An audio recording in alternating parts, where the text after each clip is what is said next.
इंसानियत। जल्दी करो, जल्दी करो, देर हो रही है। कितनी देर लगाती हो एक टिफिन देने में? प्रफुल्ल बाबू ने जलाते हुए अपनी पत्नी मीतू से कहा। आ गई, आ गई। अब आसमान सिर पर मत उठाइए। लीजिए अपना टिफिन। खुद सुबह उठने में देर करते हैं और सारा दोष मेरे मत्थे मढ़ देते हैं। इसे कहते हैं कोहड़ा पर हंसुआ चौक। मीतू ने मुस्कुराते हुए एक बाउंसर मारा।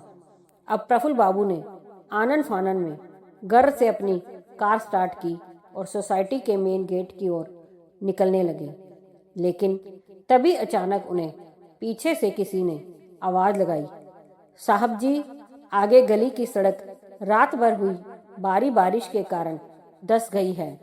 गाड़ियां नहीं पार हो पा रही हैं। बस किसी तरह लोग पैदल मुख्य सड़क तक जा पा रहे हैं। ये जानकर प्रफुल्ल बाबू का दिमाग तेज गर्म हो गया और थोड़ा चिंतित भी, क्योंकि उन्हें पहले ही ऑफिस के लिए देर हो रही थी। लेकिन वे मजबूर थे, भला कर भी क्या सकते थे।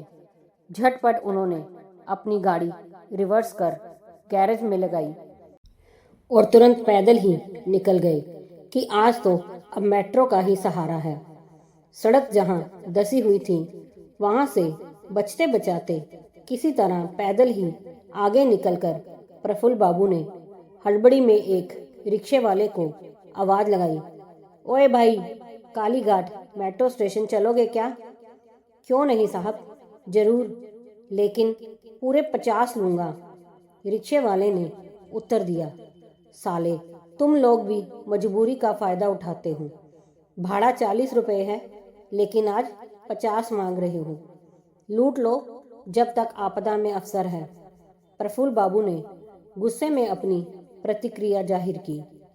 फिर कुछ बुदबुदाते हुए प्रफुल्ल बाबू बेमन से ही लाचारी में रिक्शे पर बैठ गए और उसे चलने का इशारा किया।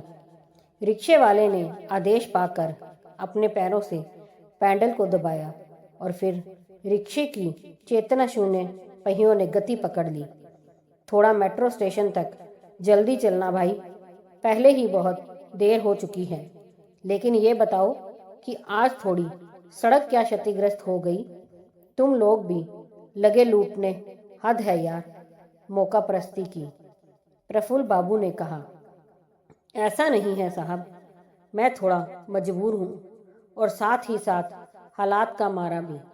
रिक्शे वाले ने सफाई देनी चाहिए। ऐसी भी क्या मजबूरी कि दिन दहाड़े डाका डालने लगे? प्रफुल्ल बाबू ने जानना चाहा। साहब, दरअसल 5 दिन पहले एक हादसे में मेरे छोटे भाई की बेहद दर्दनाक मृत्यु हो गई थी। उसी के श्राद्ध क्रम के लिए 2000 रुपए की तत्काल जरूरत आन पड़ी।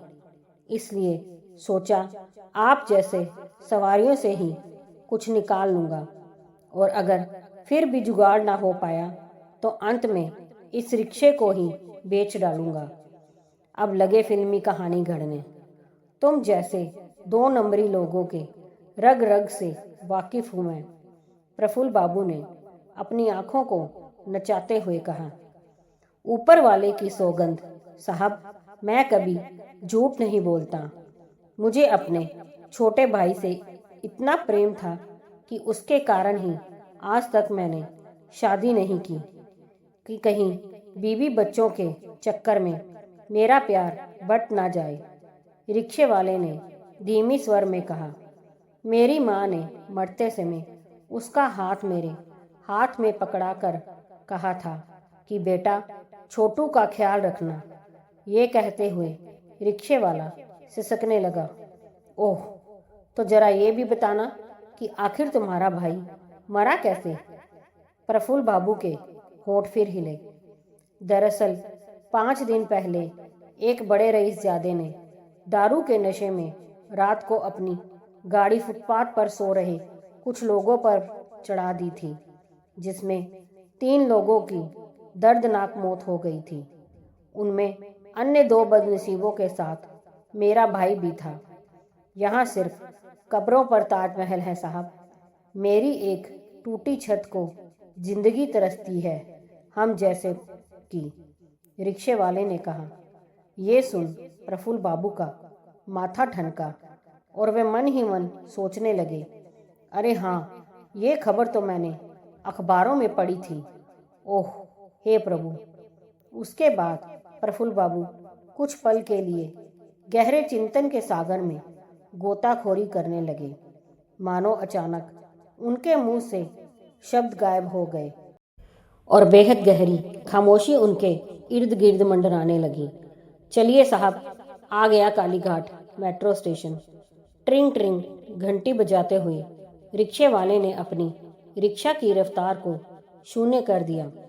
अचानक प्रफुल्ल बाबू का ध्यान टूटा और वे रिक्शे से झट उतरकर अपना बटुआ जोहने लगे। फिर बटुए से कुछ रुपए निकालकर रिक्शे वाले को थमाते हुए जल्दबाजी में बोले, ये पकड़ो, लेकिन अपनी रिक्शे को हरगिज मत बेचना। दोनों ने एक दूसरे की आंखों में 2-3 सेकंड तक देखा। फिर दनदनाते हुए प्रफुल्ल बाबू मेट्रो की सीढ़ियों से सुकून की एक लंबी सांस लेते हुए नीचे उतरने लगे और रिक्शे वाले की नजरों से ओझल हो गए। रिक्शे वाले ने जब अपनी मुट्ठी खोली तो उसमें 5-5 सौ के 4 नोट थे। अब उसे बस ये अफसोस हो रहा था कि वो उस भले मानुस को शुक्रिया भी ना कह सका। वो तो बस रोए जा रहा था, बार बार, लगातार। दोस्तों, अगर कहानी पसंद आई हो तो लाइक, सब्सक्राइब, शेयर ज़रूर कीजिए।